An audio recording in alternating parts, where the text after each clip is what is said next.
அனைவருக்குமே வணக்கம் மக்களே, வணக்கம். சற்று முன் கிடைத்திருக்கக்கூடிய ஒரு மிக மிக முக்கியமான செய்தி ஒன்று வெளியாகி உள்ளது. சற்று முன் ஸ்டாலினை எதிர்த்த நீதிமன்றம் இவர் மீது பார்த்தீங்கன்னா திடீர்னு வழக்கு பதிவு செஞ்சுருக்காங்க.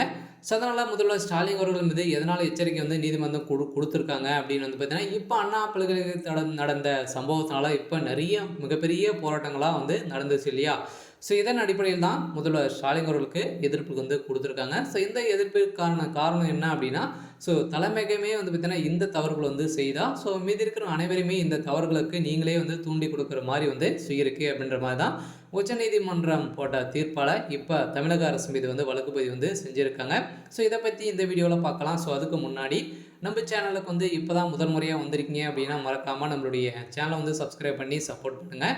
ஸோ வாங்க வீடியோக்குள்ளே போகலாம். ஸோ முதல்வர் ஸ்டாலின் அவர்களுக்கே உச்சநீதிமன்றம் எதிர்ப்புகள் தெரிவித்துட்டு வரும் நிலையில் ஸோ திமுகவுடைய ஆட்சியை நடத்தக்கூடிய தகுதி இனிமேல் ஸோ இல்லை அப்படின்ற மாதிரி பேசப்பட்டு வந்திருந்தாலும் திமுகவுக்கு மக்களிடையேவும் நிறைய எதிர்கட்சி இடையும் பார்த்தீங்கன்னா நிறைய எதிர்ப்புகள் வந்திருக்கும் நிலையில் தான் ஸோ முதல்வர் ஸ்டாலின் அவர்களுக்கு பார்த்தீங்கன்னா மீண்டும் உச்சநீதிமன்றம் எதிர்ப்புகள் எச்சரிக்கை கொடுத்துருக்கும் நிலையில் தமிழக அரசு மீதே வழக்கு பதிவு செய்திருந்தாலும் இதில் ஈடுபட்டவர் திமுகவுடைய பிரமுகர் தான். ஸோ அதனால் இதில் நிறைய மர்மங்கள் இருக்குது அப்படின்ற மாதிரி தான் இதுமாரி இப்போ வழக்கு பதிவு செய்து இந்த விசாரணை சிபிஐக்கு பார்த்தீங்கன்னா மாற்றப்பட்டிருக்கும் நிலையெல்லாம் இப்போ அதிரடியாக தனிப்படையை வைத்து ஸோ தேடி வரும் நிலையில் இப்போ முதல்வர் ஸ்டாலின் அவர்களுக்கும் உழ வைக்கக்கூடிய சம்பவம் தான் இப்போ நடந்திருக்கும் நிலையில் இப்போ முதல்வர் ஸ்டாலின் அவர்களுக்கு பெரும் கதிக்கிழங்கு போய் தான் இருக்கார்.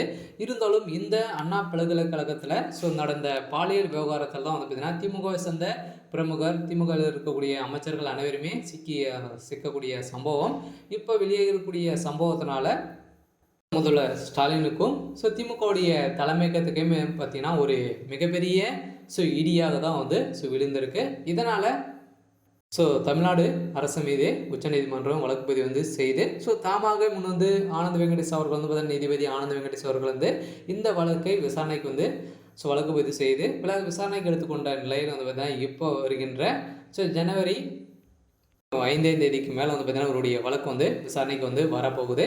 ஸோ அதனால் திமுகவில் இருக்கக்கூடிய அந்த ஞானசேகர் அவர்கள் கொடுத்த வாக்குமூலத்தில் திமுகவில் இருக்கக்கூடிய அமைச்சர்களும் முக்கிய புள்ளிகள்லாம் சிக்கியிருக்காங்க. இதனால் அந்த சம்பவத்தினால பார்த்தீங்கன்னா ஏற்கனவே திமுகவில் இருக்கக்கூடிய அமைச்சர்கள் அனைவருமே இவர் திமுகவுடைய நிர்வாகி இல்லை அப்படின்ற மாதிரி கூறியிருந்தாங்க இல்லையா? ஸோ இதன் அடிப்படையில் பார்த்தீங்கன்னா அதிரடியாக அண்ணாமலை வெளியிட்ட ஒரு அறிக்கையால் பார்த்தீங்கன்னா அவர் சமீபத்தில் பஞ்சாப் புயல் காரணத்தில் பார்த்தீங்கன்னா ஸோ சுப்பிரமணியன் அமைச்சர் சுப்பிரமணியன் அவர்கள் மீது கூட பார்த்தீங்கன்னா ஒரு நெருங்கிய நபராக தான் இருக்கார். ஸோ இதன் அடிப்படையில் இருந்தாலும் அவரே கூறியிருக்கும் நிலையில் பார்த்தீங்கன்னா இப்போ ஸோ பொய்களை சொல்லி திமுக தப்பிக்க நினைக்கிறது அப்படின்ற மாதிரி எதிர்கட்சிகள் குற்றச்சாட்டி வராங்க.